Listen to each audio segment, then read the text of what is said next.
My phone buzzed in the middle of the Monday staff meeting. I shouldn't have checked it, but the preview lit up with a family group chat, and something in my stomach dropped before I even tapped, "Come get her." "We're boarding now." Another message slid in from my mother. "Don't make us feel guilty." She needs to learn a lesson. For a heartbeat. The room went silent around me, projected charts and murmured updates, dissolving into white noise. Then the meeting detonated. They had left my 8-year-old daughter, Sophie, at the airport, alone. I didn't ask permission. I didn't explain. I stood, grabbed my keys, and ran by the time I hit the parking garage. My hands were shaking so hard I dropped the fob twice. The engine roared and I flew out onto the highway, lane lines smearing, breath rasping like I'd sprinted a mile. Images stabbed through my mind: Sophie's backpack covered in princess stickers. The way she'd practiced saying "boarding pass" in the mirror that morning. I trusted them. I'd handed over cash for her ticket, meals, souvenirs. "We raised you, Ava," my mother had sniffed. "We can handle one little girl." Apparently, they could not handle economy seating. Traffic crawled near the airport loop. I abandoned the car at a red curb zone and ran. The terminal was a roar of announcements and rolling suitcases, the air conditioning too cold against the sweat at my neck. I scanned every bench, every gate, every small girl clutching a stuffed rabbit that wasn't hers. "Ma'am?" A security officer stepped into my path. His badge read Martinez. "You look like you're searching for someone." "My daughter." 8 years old. Brown braid. Pink backpack Sophie Mercer. He spoke into his radio, listened, then nodded. "Follow me." We wove through the crowd to a side corridor where another officer, Chen, knelt beside a bench. Sophie was there, crumpled small, cheeks blotched, hiccuping sobs that shook her whole body. Her eyes found me like a lighthouse through fog. "Mommy." I dropped to my knees so fast they cracked tile. She collided with me, arms around my neck, the damp warmth of her tears soaking my collar. For a moment, the world narrowed to the rhythm of her breathing and the wild thud of my heart. Officer Chun's voice was gentle. She was left at the gate by accompanying adults who proceeded to board. Gate agents flagged it immediately. I fumbled my phone to show the text. Officer Martinez read, jaw tightening. "Ma'am, what they did constitutes child abandonment and endangerment. Airports are high-risk environments for unaccompanied minors. We're coordinating with Orlando PD. The flight has landed. Your family will be detained for questioning." Sophie's fingers dug into my shirt.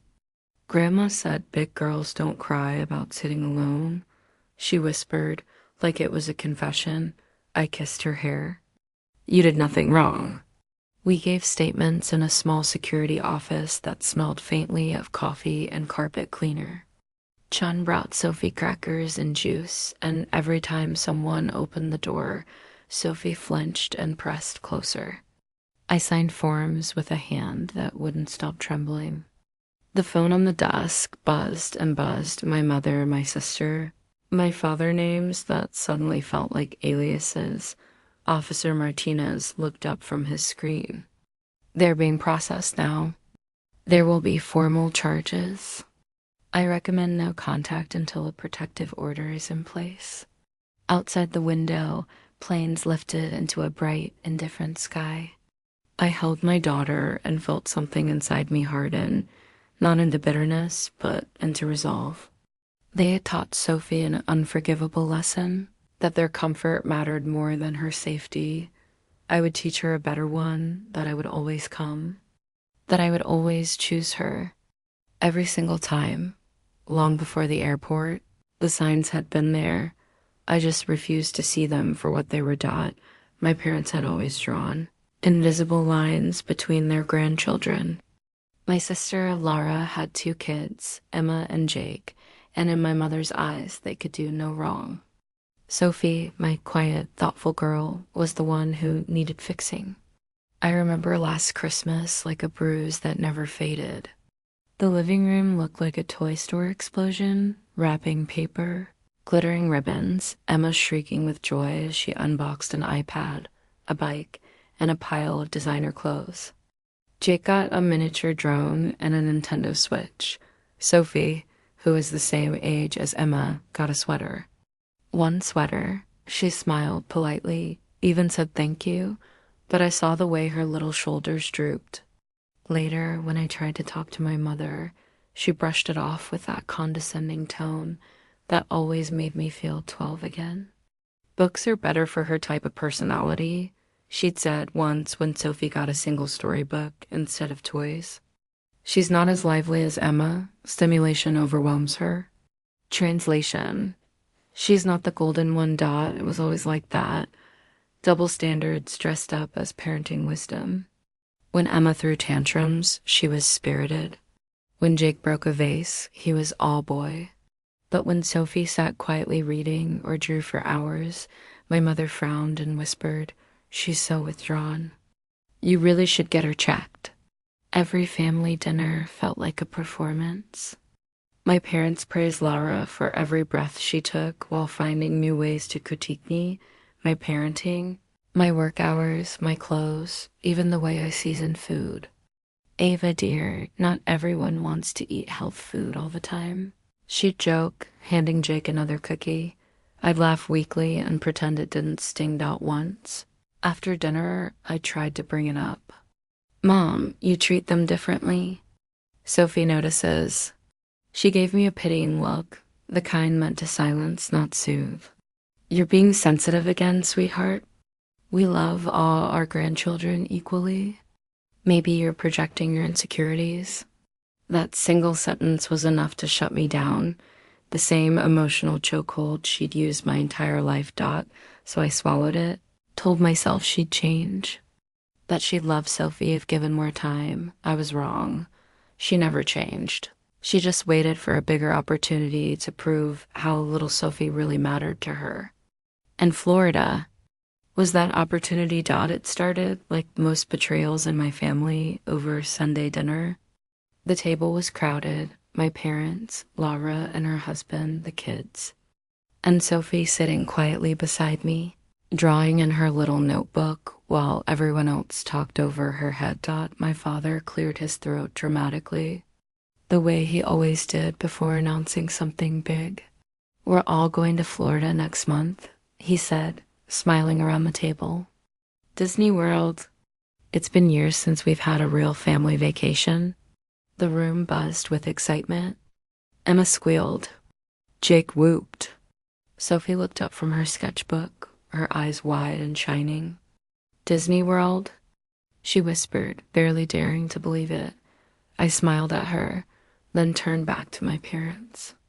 "That sounds nice, but I don't think I can get the time off work." "Oh, you don't have to go," my mother interrupted immediately, waving her hand as if the idea was absurd. "We'll take Sophie. It'll be good for her to be around the other kids." "You work too much anyway." My stomach tightened. "You take her alone?" "Ava," Laura chimed in, her voice dripping with that same false sympathy she'd perfected since childhood. "Don't be that mom who never lets her kid do anything fun. You know how overprotective you can be." Across the table, Sophie looked at me, hope in her eyes, trust in her tiny smile. "Please, Mom?" I've never been anywhere like that. Every instinct screamed no, but years of being labeled too sensitive had worn me down. I could already hear my mother sigh if I refused, the same sigh she used when she wanted to remind me I was difficult. So I forced a smile. "Okay, but we'll need to talk about it first." We had that talk 2 days later at my kitchen table. I made coffee. They didn't drink it. "You'll take care of her the whole time?" I asked. "I mean it. No leaving her alone, no handing her off to anyone." My mother looked insulted. "Of course. She's our granddaughter. What kind of people do you think we are?" The kind who measured love and convenience, I thought. But I bit my tongue. Then came the money. My parents expected me to cover Sophie's share, airfare, park tickets, meals, souvenirs. 3,000 should cover everything, my mother said smoothly, as though she were quoting a grocery total, not talking about my child. I withdrew the cash and handed it over in an envelope. She didn't even count it, just folded it into her wallet like she was doing me a favor. That should do. The morning of the trip, Sophie wore her favorite lavender dress, her hair braided neatly down her back. She hugged me tight before running toward the car, her princess backpack bouncing behind her. Take pictures, I said, waving as they drove off. My mother didn't wave back. As their taillights disappeared, a heavy feeling settled in my chest, something deep, cold, and uncheckable. I told myself it was just nerves, that I was being paranoid again, but deep down, I knew I was about to learn exactly what kind of people they really were. By the time my phone buzzed in that meeting, my gut had already been uneasy for days. But nothing, not all the red flags, not the years of quiet cruelty could have prepared me for the messages that lit up my screen. Come get her. We're boarding now. Don't make us feel guilty. She needs to learn a lesson. For a few seconds, I couldn't breathe. Then instinct took over. I bolted from the conference room, ignoring confused coworkers calling my name. My keys slipped from my trembling hands as I sprinted through the parking lot. Every second that passed felt like it stole another piece of air from my lungs. The drive to the airport was a blur of horns and tears. I didn't even remember parking. I just ran. My legs burned, my heart pounding like I'd been sprinting for miles. The sight that met me at the terminal froze me mid-step. 2 police officers standing beside a bench. And on that bench, my daughter, Sophie's tiny frame shook with sobs. Her backpack on the floor beside her, stuffed rabbit clutched to her chest. Her cheeks were blotchy, her voice hoarse from crying. Mommy. I fell to my knees and pulled her into my arms. I'm here, baby. I've got you. Officer Martinez, the taller of the two, spoke quietly but firmly. Ma'am, are you Ava Mercer? We've been trying to reach you. I nodded, holding up my phone with the text still glowing on the screen. His jaw tightened as he read them. Your family boarded a flight to Orlando about 40 minutes ago. They left her here after she became upset about sitting alone in economy. They're flying first class. They left her? My voice cracked. They actually left my child? I'm afraid so. What they did constitutes child abandonment. Tiasa called us immediately. She's safe now. Sophie's tears soaked into my shoulder as I whispered, You did nothing wrong, sweetheart. Officer Chun crouched beside her, offering a juice box. You're safe now, okay? Your mom's here. At the airport security office, I gave a full statement while Sophie refused to let go of my hand. The officers were professional but furious on our behalf. The flight will land soon, Martinez said. We've alerted Orlando PD. They'll be detained and questioned the moment they step off the plane. I sat there, clutching Sophie, watching the officers type up their report. My phone buzzed again, my mother's name flashing across the screen. I didn't answer. Let her call. Let her sweat. This time, I wasn't the one who needed to explain. By the time I got Sophie home, the sun had already set. She was exhausted, dark circles under her eyes. Her voice hoarse from crying, but she refused to sleep unless she was in my bed. Curled up against me like she was afraid I'd disappear too. I didn't sleep either. Every time I closed my eyes, I saw that airport bench, her tiny body shaking with sobs. I've been right to worry. I've been right about all of it. When my phone finally stopped buzzing, I looked at the screen. 57 missed calls. My mother, my father, Lavra, a dozen texts stacked one after another. Ava, answer your phone. You're overreacting. We didn't abandon her. She was fine. The police blew things out of proportion. Family doesn't do this to family. That last one almost made me laugh. Family doesn't abandon children at airports either. I turned my phone face down and focused on Sophie. The next morning, she barely spoke. She sat at the kitchen table, picking at her cereal, eyes empty. "I don't want to go to school," she whispered. "You don't have to," I said softly. "We're staying home today." I called my boss to explain. To my surprise, he didn't hesitate. "Take whatever time you need, Ava. Family safety comes first." His kindness nearly broke me. The police called later that afternoon. Officer Martinez updated me. Orlando PD had detained my parents and siblings when their flight landed. Formal charges, child abandonment, and child endangerment.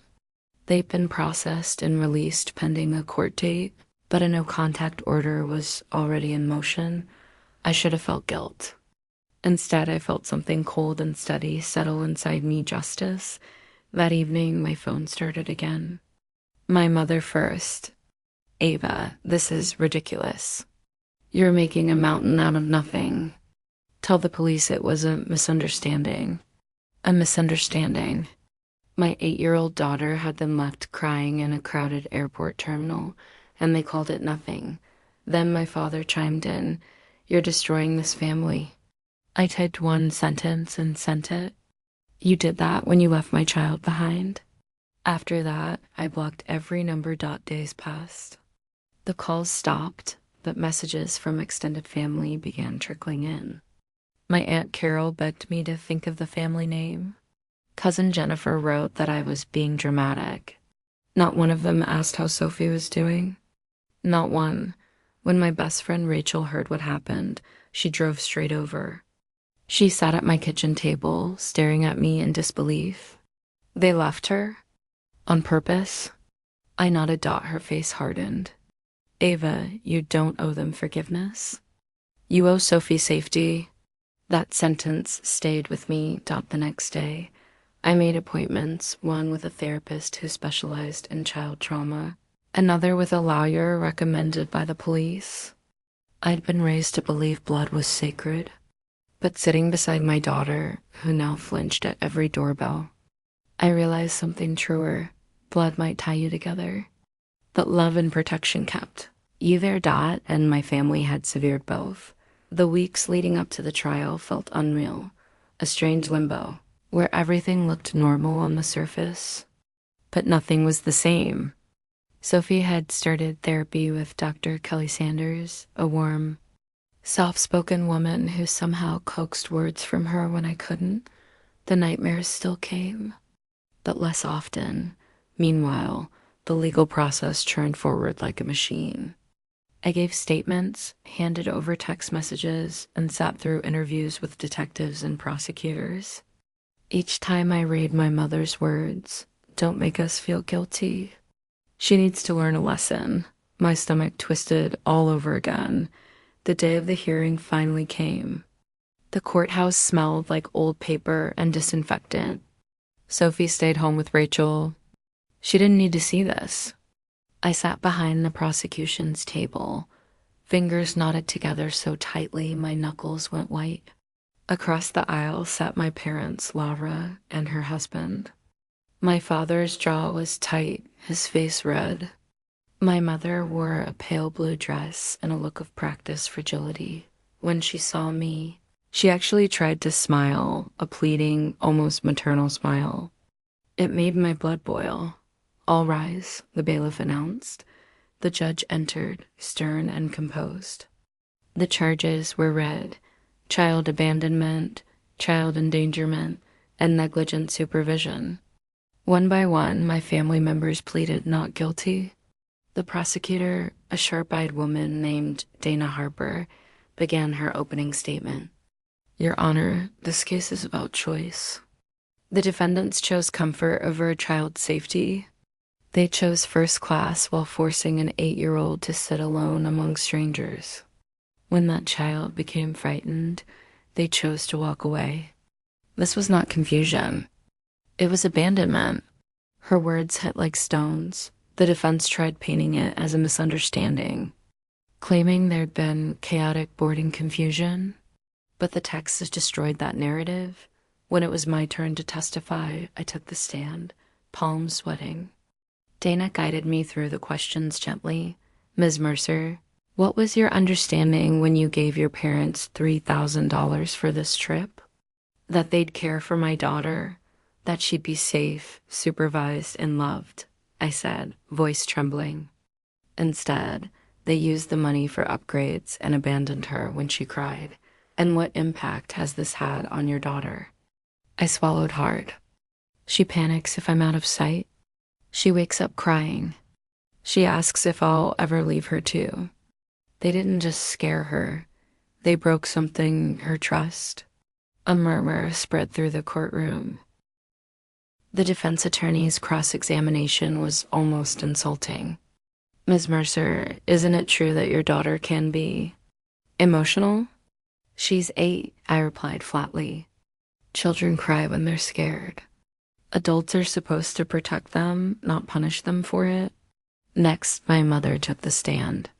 She dabbed at her eyes with a tissue like she was auditioning for a soap opera. I never meant for it to go that far, she said. We thought she'd be fine. We just wanted her to be independent. The prosecutor's tone turned icy. Mrs. Mercer, your text said, she needs to learn a lesson. What lesson was an 8-year-old supposed to learn from being left alone in an airport? My mother faltered. I meant she shouldn't be so clingy. So your solution was to abandon her in a crowded terminal? My mother's voice cracked. We didn't abandon her. We thought Ava would come quickly. You knew Ava was miles away at work. You texted her as you were boarding. That's not confusion. That's intent. The courtroom went silent except for the sound of papers shuffling. Then my father took the stand, all rigid posture and hollow pride. We love our granddaughter, he said. It was a misunderstanding. We'd already paid for first class. It wasn't easy to change seats. So, Dana said evenly, you're saying your comfort was more important than an 8-year-old's safety? His silence said everything. After 2 days of testimony, the evidence spoke louder than any excuse they could muster. Officer Martinez testified next. In all my years at airport security, I've never seen a family deliberately bored without a child like this. They walked away while she cried. It wasn't confusion. It was indifference. The defense rested their case in defeat. When the jury returned after deliberating for less than 2 hours, the verdicts came swift and unanimous. Guilty. My mother sobbed loudly, clutching my father's arm. My father's face went pale, the confident mask slipping. Sentencing came 2 weeks later. The judge's tone was firm but measured. What the defendants did was reprehensible. They took money intended for a child's care and used it for personal comfort, then abandoned her when inconvenient. However, as first-time offenders, the court will issue probation, fines, and mandatory parenting and empathy courses. Furthermore, a permanent no-contact order with the child will remain in effect until she reaches adulthood. No contact. No birthdays. No holidays. No manipulation. For the first time in years, I could breathe. As we left the courthouse. The reporters shouted questions, but I ignored them all. I wasn't there for headlines. I was there for Sophie. Back home, I found her coloring quietly in the living room. She looked up. Did the judge say they can't come near us? I nodded. That's right, sweetheart. They can't hurt you ever again. She smiled, small but real, and wrapped her arms around me. Good, I just want it to be us.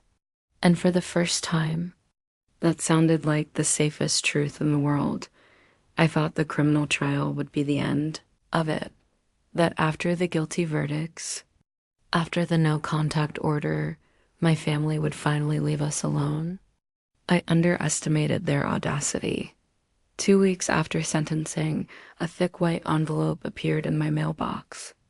It was from my parents' attorney. Inside was a demand letter. My jaw literally dropped as I read the words. Our clients request the return of the $3,000 provided for travel expenses related to the Florida trip, as said trip did not occur. They wanted their money back. The same money I had given them for Sophie's care. The same money they used for first-class tickets and hotel upgrades. I laughed, a sharp, humorless sound that echoed through my empty kitchen. Then I called Patricia Morgan, a lawyer a colleague had recommended after the trial. She listened quietly as I read the letter aloud. When I finished, she was silent for a beat. Then, they're unbelievable. Ava, you don't owe them a cent. In fact, you have grounds for a civil suit, not just to recover the $3,000, but to claim therapy costs and damages. I can sue them? Again? Absolutely, Patricia said. Criminal court addressed the crime. Civil court addresses the financial harm. They failed to provide care you paid for. You have every right to seek restitution. And so, once again, I found myself in front of a judge, this time in a smaller courtroom with softer lighting and far less ceremony. Still, when my parents walked in, the air shifted. My mother's face was pale, drawn. My father avoided my eyes. Patricia stood, composed and sharp. Your Honor, my client provided the defendants with $3,000, specifically for her daughter's expenses, airfare, meals, tickets, and supervision. The defendants used that money for personal upgrades, neglected the child's welfare, and then attempted to demand reimbursement. We are countersuing for the return of the $3,000 plus therapy costs for the trauma directly resulting from their negligence. Their lawyer, a man with the slick confidence of someone paid too well, stood to respond. Your Honor, my clients acted in good faith. They spent the funds planning a family trip and purchased a ticket for the child. The trip did not proceed as intended due to the child's behavior. That word, behavior, made my hands curl into fists. Patricia didn't miss a beat. An 8-year-old's fear of being left alone is not misbehavior. It's basic human instinct. My client's child was traumatized, and the defendants now seek to profit from that trauma. The judge frowned. Do you have proof of how the money was spent? Their lawyer hesitated. Receipts for flights, hotel, first-class tickets, and hotel upgrades, Patricia cut in. Not for the child. For themselves? Silence. After reviewing the evidence, text messages, receipts, police reports, the judge's decision came quickly. The defendants will repay $5,000, $3,000 in funds taken, plus $2,000 toward therapy costs and court fees. Payment due within 30 days. My parents' faces crumpled. My mother began to cry again, the same crocodile tears that had failed in the criminal trial. I stood, calm and steady this time. All I ever wanted was for them to understand what they did. Patricia leaned close as we left the courtroom. They won't, but they'll pay for it. And she was right. A month later, a check arrived. No note, no apology, just cold money. I deposited it, then booked 2 first-class tickets. This time, Sophie and I were going to Disney World on our own terms. Booking that trip felt like a quiet revolution. For the first time in months, I wasn't doing something out of fear or damage control or legal necessity. I was doing it out of joy. Out of love. When the check from the civil judgment cleared, I sat at the kitchen table with Sophie, the same spot where she used to color while I worked late. Remember how Grandma and Grandpa were supposed to take you to Disney? I asked softly. Her pencil stopped mid-stroke. Yeah. Her voice was cautious, wary, like that word still carried weight. Well, I said, smiling, they had to give us all that money back. So, how would you feel about going to Disney? Just you and me. Our way this time. For a heartbeat, she didn't speak, just blinked, processing the idea. Then her face lit up like sunrise. Really? Just us? Just us, I said, my throat tightening. First class, best hotel, everything you dreamed of. She jumped from her chair and wrapped her arms around me, laughing for the first time in what felt like forever. Mommy, really? Really? From that moment, planning became therapy. Every evening after work, we spread brochures and laptop tabs across the table, comparing hotels, character breakfasts, ride maps. Sophie circled things she wanted to see in pink marker: Space Mountain, Cinderella's Castle, and the ride with flying elephants because she loved Dumbo. For the first time since the airport, she looked like a child again, not a survivor. I booked it all: first-class flights, a week at Disney's Grand Floridian Resort, character dining, park passes. It cost nearly all of the $5,000, but I didn't care. This wasn't about money. It was about reclaiming something they'd stolen, our happiness. The night before we left, I found Sophie standing by her packed suitcase, arranging her favorite stuffed rabbit on top. "Mommy," she said quietly, "thank you for always choosing me." My chest tightened. "Always, baby. Every single time." At the airport, she clung to my hand as we checked in. I saw the flicker of fear in her eyes when she looked at the gates, muscle memory of trauma. "It's okay," I whispered. "We're staying together. Same seats. Same plane. Side by side." She nodded, squeezing my fingers until her knuckles whitened. When we reached the first-class counter, her eyes widened. "We get to go first?" "Yep," I said, showing her our tickets. "See? Seat 2A and 2B, together." Once on board, the flight attendant smiled warmly. "Is this your first time in first class?" Sophie nodded shyly. "Yes. Well, you're in for a treat," the attendant said, handing her a cookie the size of her hand. Sophie giggled, a sound so pure I nearly cried out as the plane took off. She pressed her face to the window, watching the clouds roll beneath us. "Mommy, everything looks so small down there." I smiled. "That's because we're going somewhere bigger." When we landed in Orlando, sunlight poured through the terminal like gold. The Grand Floridian was even more magical than the pictures. White walls, red roofs, chandeliers that sparkled like stars. Sophie's eyes went wide as we walked in. "Is this a castle?" "Close enough," I said, watching her spin in awe. Our suite overlooked the lagoon, and from the balcony we could see Cinderella's castle glowing in the distance. Sophie leaned against the railing, whispering, "It's real." That night, we dined with princesses. Belle complimented Sophie's dress. Ariel twirled with her for a picture. And when Cinderella knelt beside her for a photo, Sophie whispered, "I thought this would never happen." My heart cracked open. "It's happening now, baby. You deserve it." Every day after that was a small victory. We rode every ride she wanted, sometimes twice. She laughed on teacups, screamed with delight on roller coasters, and hugged me tight after every photo, midway through the week. As we rested with ice cream under the shade of palm trees, she said something that made me stop. "Mommy, I'm glad Grandma didn't come." I blinked. "You are?" "Yeah," she said simply. "If she came, I think I'd feel like I was in the way. But with you, I feel wanted." The words hit harder than any verdict or courtroom speech. I smiled, tears stinging my eyes. "You're not just wanted, Sophie. You're my whole world." On our last night, we watched fireworks from our balcony. The castle shimmered in the distance, the reflection dancing on the lagoon. Sophie leaned into me, whispering, "This is the best day ever." I kissed her forehead. "You deserve 1,000 days like this." She looked up. "You think we'll come back someday?" I smiled through tears. "Absolutely. But next time, you'll plan everything." She grinned, resting her head against my shoulder. "Okay. But no rides where you scream louder than me?"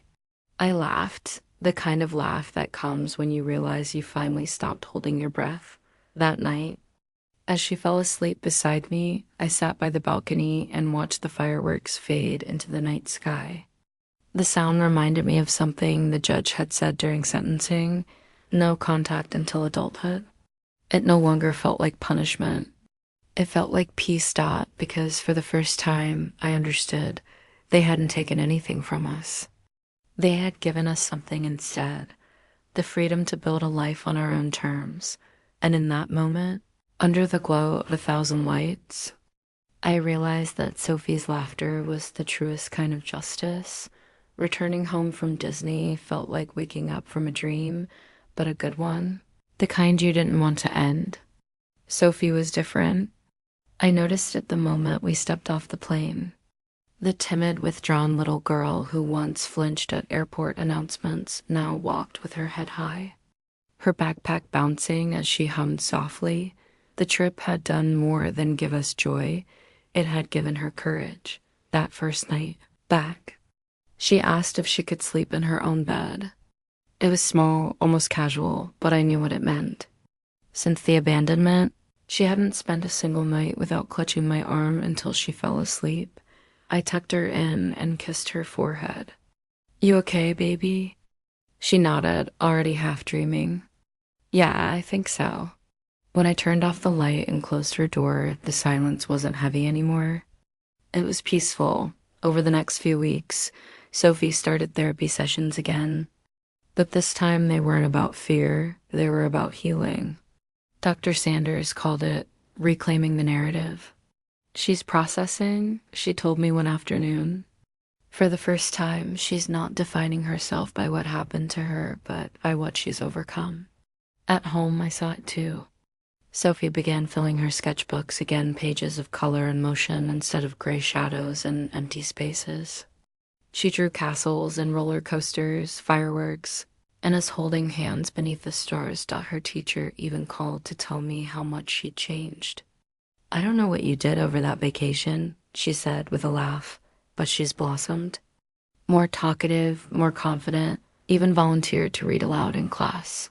When I hung up, I cried not out of sadness, but relief that my own healing took longer. For years, I'd carried the invisible weight of trying to please people who only saw me as a disappointment. Even after cutting them off, that conditioning lingered like a bruise. Every time I made a decision, I caught myself wondering what they would think. But slowly, that voice started fading. I began spending more time with people who valued me: Rachel, her husband, their daughter Emma. We started having Friday dinners. Simple meals that turned into laughter-filled nights. Rachel once told me, "You know, Ava, what you did wasn't revenge. It was protection. There's a difference." She was right. Justice had felt good, but peace felt better. Months passed and life found its rhythm. Sophie joined an art club at school, proudly showing me each new painting. One afternoon, she brought home a picture of a sunrise over the ocean. "It's called New Start," she said shyly. "It's beautiful," I whispered. She smiled. Dr. Sanders says when you make something beautiful out of something bad, that's called healing. I hugged her tightly. She's right. That night, as we sat on the porch, watching fireflies blink in the warm twilight, Sophie leaned against me. "Mommy." "Yeah, baby?" "I don't think about them as much anymore." My breath caught. "You don't?" She shook her head. "I used to wonder if they missed me, but now I just think about us and I feel happy." The honesty in her words hit me like sunlight. She wasn't forgetting. She was moving on. I wrapped an arm around her shoulders and kissed her hair. "That's all I've ever wanted for you." As the sky darkened and cicadas hummed, I realized something profound. Healing wasn't about pretending the pain never happened. It was about proving it didn't define us. My parents had tried to teach Sophie a lesson in cruelty. Instead, she learned resilience. And as I watched her laugh softly under the glow of the porch light, I finally believed it. We weren't just surviving anymore. We were living. As the months passed, life finally settled into something resembling peace. Sophie's laughter filled our home again. Real laughter, not the careful kind she used to hide behind her hands. The shadows that once lingered in her eyes began to fade, replaced by the confidence of a girl learning that she was safe and loved. One evening, while she painted at the kitchen table, she looked up and said something that caught me off guard. "Mommy, do you think Grandma and Grandpa ever feel sorry for what they did?" I paused, setting down the dish towel. "I don't know, sweetheart. Maybe not." She dipped her brush in blue paint, thinking. "If they said sorry, would we have to forgive them?" Her question was gentle, not angry, and it made me realize how far she'd come. Months ago, she would have asked if we could ever trust them again. Now she was thinking about forgiveness. I pulled out a chair beside her. "Forgiveness doesn't mean you have to let people back in," I said softly. "Sometimes it just means you stop letting what they did hurt you." She nodded slowly. "So forgiving is for me, not for them?" "Exactly." She smiled faintly. "Then I think I forgive them. Not because they deserve it, but because I don't want to feel sad anymore." Her words were so full of grace it broke something open inside me. I realized I'd been holding on to anger, to betrayal, to all the years of belittling and favoritism. I wasn't angry every day anymore, but part of me still waited for an apology that would never come. That night, after Sophie went to bed, I sat alone on the porch. The air was cool, heavy with the smell of rain. I thought about my parents, the people I used to chase approval from, the ones who turned their backs on my daughter. They'd been punished by the court, but real justice came in moments like this, seeing Sophie thrive, watching her sleep peacefully, knowing she'd grown beyond their cruelty. Maybe forgiveness didn't mean excusing them. Maybe it meant accepting that they'd never be the people I wanted them to be, and being okay with that dot the next morning. Sophie brought me one of her paintings. It showed two figures standing under a bright sunrise, their shadows stretching long but soft behind them. "It's us," she said. "The sun is new beginnings." I smiled, tears stinging my eyes. "It's perfect." She grinned. "That means we're moving forward, right?" "Yes," I whispered. "We are." Because forgiveness wasn't a gift for the people who hurt us. It was the final step of healing for ourselves, Dot. And as I hung her painting on the wall, I knew we had both found it. Peace without permission, forgiveness without forgetting, and love strong enough to outshine everything that came before. Art became Sophie's language, the bridge between what she'd lived through and what she was becoming. What she couldn't explain in words, she poured onto paper. Every morning before school, she sat by the window with her watercolors spread out like treasures. Some days she painted castles and skies full of fireworks. Other days she painted things that made me ache, a tiny girl sitting on a bench, surrounded by faceless figures walking away. When I asked if those pictures made her sad, she shook her head. "No, Mommy, they make me brave. It's like I take the scary parts out of my head and trap them in the colors." Dr. Sanders called it artistic reframing, a way for Sophie to reclaim control over the memories that once held her hostage. And it worked. Each painting became less about pain and more about perspective. Her brushstrokes grew brighter, her lines steadier. One afternoon, her teacher called again. "Ava, the school is holding an art showcase next month. Sophie's been chosen to display her piece, The Door of Light. You should see it. It's extraordinary." At the exhibit, I stood frozen before her canvas. It showed a little girl sitting in an airport, but instead of crying, she looked calm. In front of her, a door glowed open, spilling golden light across the floor. Above it, Sophie had written, "Every ending is just a doorway to a better beginning." My throat tightened. When I turned, Sophie was standing beside me, holding my hand. "Do you like it?" I nodded, tears slipping down my cheeks. "It's beautiful." "You're beautiful." The principal announced that her painting had won first place in her age group. Cameras flashed as she smiled shyly, clutching her ribbon. But what struck me most wasn't pride, it was peace. That night, as I tucked her in, Sophie whispered, "Mommy, I don't feel small anymore." I brushed a strand of hair from her face. "That's because you turned your pain into power, sweetheart.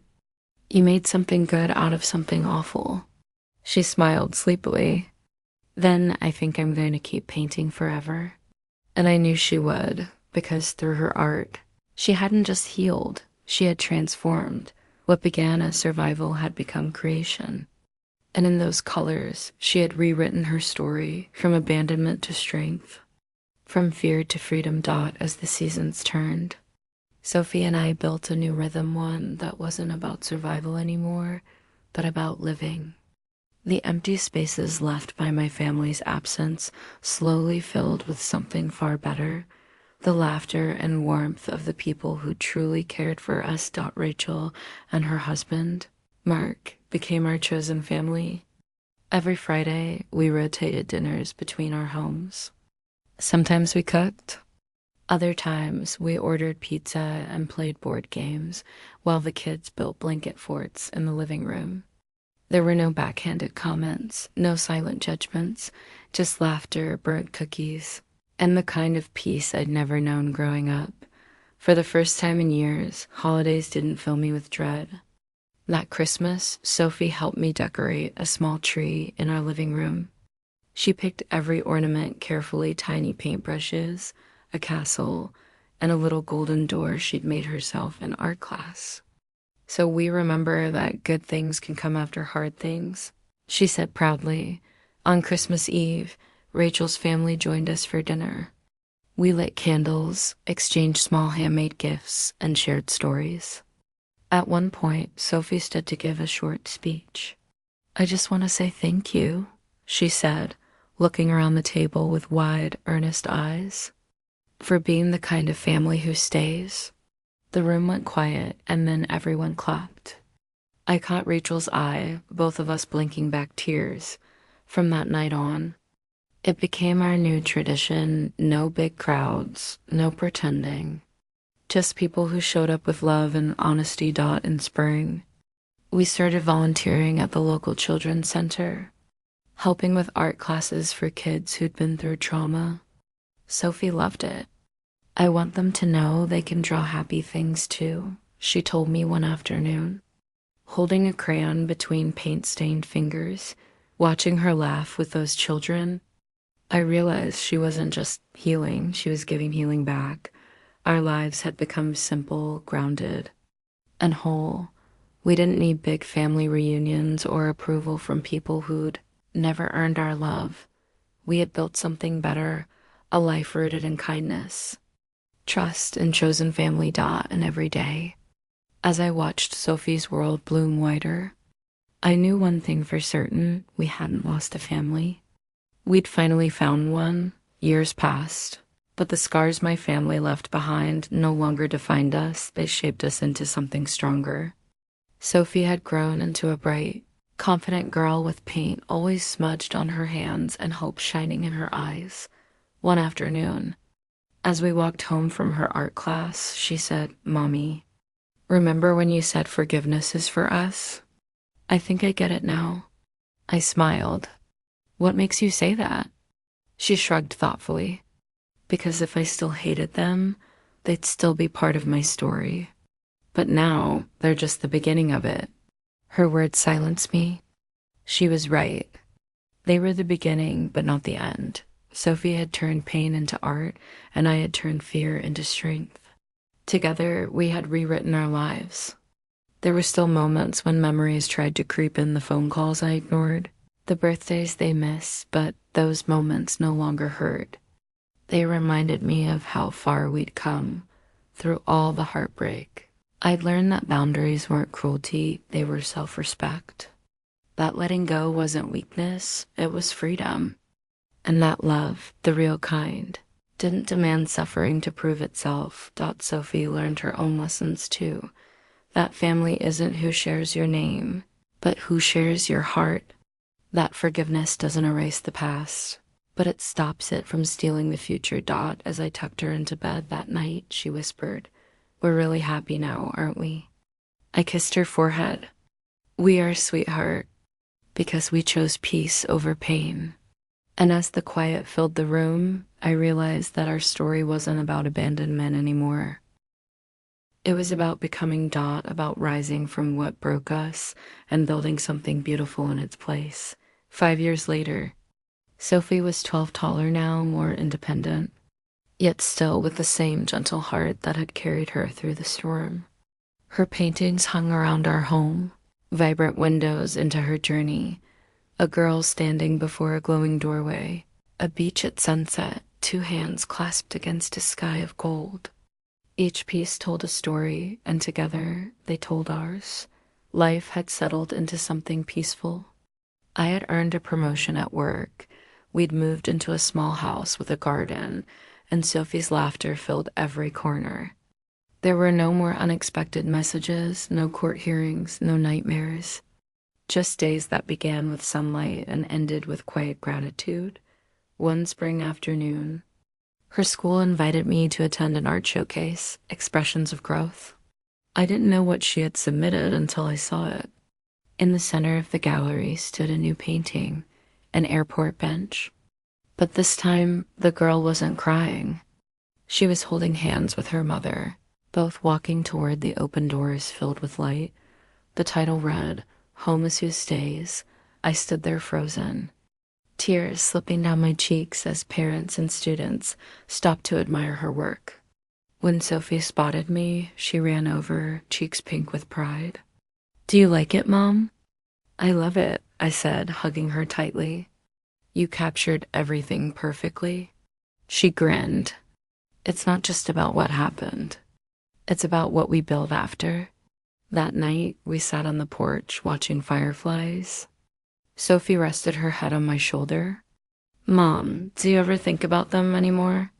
"Sometimes," I admitted, but not with anger. More like remembering a lesson I already learned. What lesson? That love without respect isn't love. And that walking away can sometimes be the bravest thing a person does. She nodded thoughtfully, then smiled. "I think we did pretty good, huh?" I laughed softly. "We did better than good, sweetheart." We found peace. As the last light faded and the night sky deepened above us, I realized something profound. We had come full circle, from abandonment to belonging, from brokenness to beauty, from loss to love. The family that left us had become the story that freed us. And the life we built together strong. Simple and full of joy was our final masterpiece. At its heart. This story was never just about abandonment, it was about awakening. Sophie's journey and mine became proof that tragedy doesn't define you. Your response to it does. When the people who were supposed to protect us chose comfort over compassion, we learned to build a new kind of family, one rooted in empathy, trust, and presence. The core themes that carried us were resilience, chosen family, and the quiet courage of starting over. Through betrayal, we discovered that boundaries are acts of love, not walls of bitterness, but shields of self-respect. Through heartbreak, we found the strength to forgive, not to excuse what happened, but to release its hold on us. And through art, Sophie learned to turn pain into creation, to paint her truth rather than be trapped by it. Our healing wasn't quick, and it wasn't easy. It was built in ordinary days, breakfast shared, laughter rediscovered, and new traditions born from love instead of obligation.